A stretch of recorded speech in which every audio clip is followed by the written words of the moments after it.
Eu tinha uma vizinha que era o diabo da nossa vida. Fazia de tudo pra acabar com o nosso dia. Eu tentava acertar as contas com ela, mas minha mãe não deixava. Para, não faz isso. Só que aí minha mãe morreu. E a vizinha continuou com o deboche. Só que agora não tem ninguém pra impedir a minha vingança contra a vizinha. Aqui a gente toma café e cuida da vida dos outros. Gente, olha! Tu acredita? Aí do outro lado tem, eu acredito. Gente, vocês precisam conhecer a nossa loja. Finalmente estreou a nossa loja, que é umapenca.com/leuriscleia. Lá tem muitos produtos legais envolvendo esse nosso universo de fofoca, de café com leite, camisetas, canecas, bottoms, ecobags. Olha essa ecobag do Rinchini. Tudo com muita qualidade e feito pra gente ficar cada vez mais conectados. Imagina bem aí, minha irmã, tô assistindo um episódio do Café com Leite e a gente tomando na mesma caneca. É, aí sim. Então quando acabar esse episódio, corre pra nossa loja. A coleção tá linda e com produtos limitados, tá? Então aproveita. O link tá na minha bio ou na descrição desse episódio, beleza? Então vamos começar o relato de hoje que tá bem chuchu, tá bem shiny. Então já comenta um emoji de café pra simbolizar que estamos fofocando juntos. Oi, Leuris, minha querida, tudo bem? Bom dia! Vou te contar o dia que eu fiz pra me vingar de uma vizinha tóxica. Vem comigo. Tudo começou antes mesmo de eu nascer. Essa vizinha era a melhor amiga da minha mãe. Elas foram madrinhas de casamento, uma da outra. O tempo passou e cada uma tomou seu caminho, mas sempre mantendo contato, pois eram amigas. Ela morava perto da casa da minha avó e sempre a visitava quando ia na minha avó. Desci brincando com o filho e o sobrinho dela. Enfim. O tempo passou. Meu pai era alcoólatra e bastante agressivo, tá? Todos tinham medo dele, porque ele metia o louco, filha. Inclusive, já fez até coquetel molotov e tacava no pessoal que jogava bola em frente à minha casa. Gente, ele era rude, agressivo com minha mãe, era tóxico. E hoje já não está mais entre nós. Enfim, eu contei isso porque ela, a vizinha, sabia disso do meu pai. E ela era uma das pessoas que temia o meu pai. Então ela ficava meio assim, ó. Anos se passaram e a minha mãe se separou do meu pai, graças a Deus. Saímos somente com a roupa do corpo de casa. Moramos de favor na casa de um primo que nos acolheu. Minha mãe, sempre muito trabalhadora, tempo depois conseguiu comprar uma casa na comunidade e fomos morar ao lado da casa da melhor amiga dela. Um tempo depois de morar lá, do ladinho da melhor amiga da minha mãe, vimos que ela era uma peste. Ela simplesmente, a vizinha, processava todo mundo e arrumava confusão com todo mundo. Não trabalhava porque dizia que ela era alérgica à acetona. Tu acredita? Eu acredito. Gente, eu tô simplesmente me achando com as nossas canecas. O urubu daquele dizia que era alérgica à acetona, mas ela era manicure. É o quê, nega? Como assim?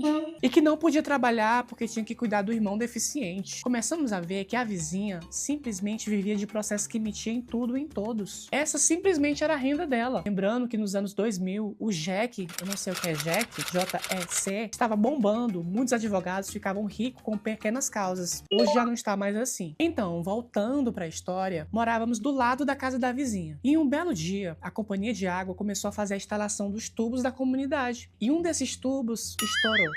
A companhia consertou, mas a partir daí começou a minar uma água na casa dela e nunca mais parou. Até hoje, a água mina lá. Só que, em um belo dia em casa, minha mãe recebe a visita do oficial de justiça com uma prancheta. Simplesmente a vizinha, que era a melhor amiga da minha mãe, processou a minha mãe e mais os vizinhos ao redor da casa dela, processando e pedindo 50 mil reais de indenização. Tu acredita?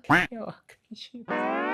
É, amiga do diabo, doido. Resumindo, o processo rolou, fizemos a vistoria na casa por ordem judicial e verificou que a água não era de casa nenhuma. Mas mesmo assim, essa vizinha urubu vivia atazanando a minha mãe com a bendita água. Eu queria me meter, porque naquela época eu não levava desaforo pra casa, tá? Mas a minha mãe não deixava, porque sabia que eu faria alguma merda com a tal vizinha. E minha mãe não queria confusão. O processo transitou em julgado e não caberia mais recurso. Enfim, a vida foi seguindo com a vizinha sempre soltando uma piadinha pra minha mãe. E eu só guardando, assim, ó. Só guardando. Ela era daquelas evangélicas fervorosas, fia, mas tinha medo de macumba. Guarde essa informação. Em 2012, a minha mãe faleceu, teve um infarto fulminante. E eu continuei morando na casa da minha mãe. Só que um belo dia, eu saindo pra trabalhar, estava a vizinha na porta me esperando pra me atazanar. Mãozinha na cintura e batendo o pezinho no chão. Eu dei uma risada maquiavélica por dentro, mas eu esperei ela começar. Eu estava descendo a rua e ela nem esperou chegar na porta dela e já começou a gritar de lá, 6 horas da manhã. É, fuleira, qual que é teu telefone, qual é teu CPF que eu vou te processar? Eu, nessa hora, somente respondi: calcinha dura, tu tá achando que eu sou igual a minha mãe? Tu lembra do meu pai? Pois é, eu sou igualzinha a ele. Fia, quando eu falei isso, a mulher arregalou o olho e ficou pálida. E ali eu engatei um monte de palavrão, fia.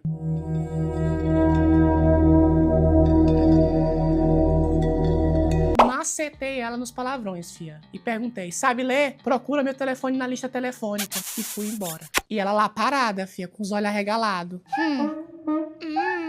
Mas antes de virar a rua, ela ainda estava parada no portão dela, estatelada. Levantei minha mãozinha e mandei um dedo do meu pra ela. E eu fui trabalhar, inquieta, tramando na minha mente uma vingança. Mas teria que ser algo pra ela nunca mais olhar na minha cara. Contei pros meus colegas de trabalho e todos ficaram indignados com a mulher. Minha mãe tinha falecido há pouco tempo. Eu estava em depressão e todos sabiam que minha mãe era o amor da minha vida. Eu estava sofrendo muito com a perda dela. E essa vaca não estava nem respeitando o meu luto. Então todos começaram a me dar ideias pra dar um fim naquilo. Mas nada que pudesse impactar de verdade pra pôr um fim. Eu não podia agredir ela, afinal ela era a rainha do processo e ia me processar também. E eu não podia perder meu réu primário com aquele ser sem luz. Eu não poderia processá-la porque ela não fez nada fora da lei pra isso. Eu te confesso, Leandro, que eu também queria pagar alguém pra dar uma coça nela, raspar a cabeça dela. Eu não tinha dinheiro pra isso. E também não queria machucá-la fisicamente. Queria algo que mexesse com o psicológico dela. Estava eu na minha mesa de trabalho, eis que veio na minha mente, eureka.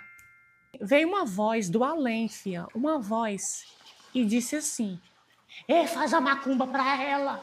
Faz uma macumba pra ela. E lembram que eu disse no começo da história que ela tinha muito medo de macumba? Pois é. Só que um detalhe muito importante pra essa história. Eu não sou dessa religião. Eu não entendo nada. Mas na mesma da hora eu falei pro meu colega de trabalho, que tava do meu lado, o Igor. Igor, já sei o que eu vou fazer pra essa peste parar de uma vez por todas. Eu vou fazer uma macumba de mercado. O Igor era um bandista e não entendeu nada. Então eu expliquei. Seguinte, gato. Vou comprar uma cumbuca de barro, galinha congelada de mercado, pipoca de micro-ondas, vela preta e vermelha, cigarro do camelô e vou colocar no portão dela. O Igor riu e não acreditou que eu faria aquilo. Meu amor...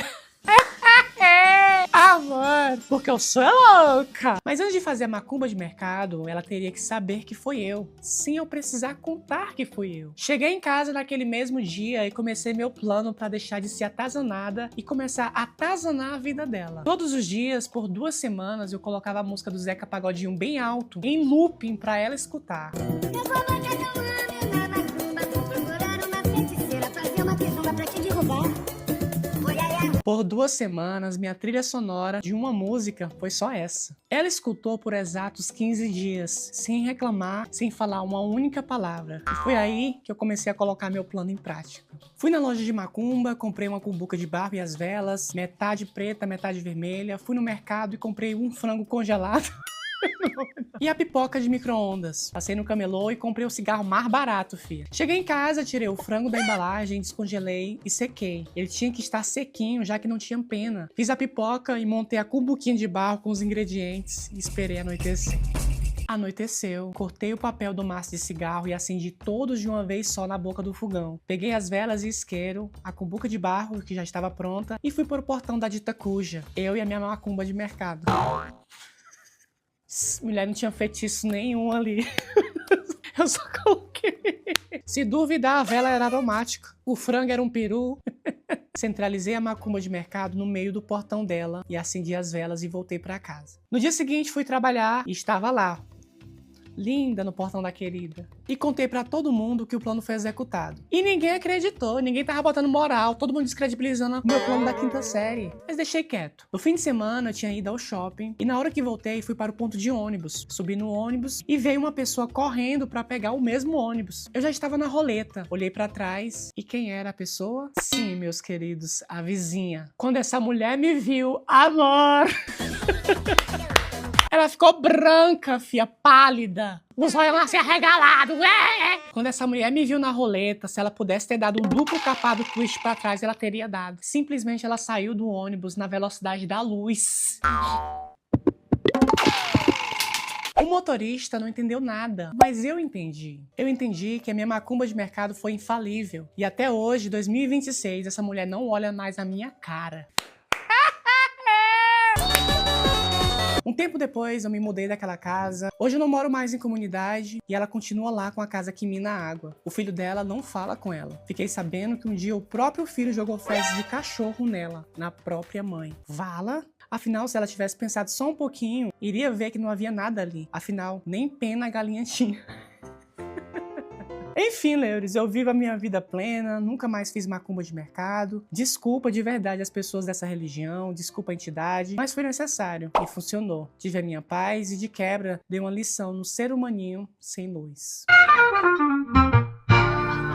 E aí, meu povo, me conta a nota da fofoca de hoje, qual foi seu momento favorito, se teve alguma coisa intrigante que chamou a sua atenção. Agora que o episódio acabou, tá liberada pra ir pra nossa loja virtual e adquirir os produtos oficiais do nosso podcast maravilhoso, Café com Leite. Tem caneca, eco bag, bottoms, camisetas, amor, tem muita coisa legal e foi feita com muito carinho pra vocês. Uma parte das vendas desses produtos é destinada à instituição Baleia, que cuida de pessoas em tratamento oncológico. Então tem um propósito muito, muito grande por trás. Se você quiser mais vitamina F, que pra você não tá sendo suficiente 2 vezes na semana, 4 e domingo, meu irmão, corre pro Clube da Fofoca, que você vai ter acesso a várias fofocas exclusivas. É isso, até o próximo episódio de Café com Leite. Tchau!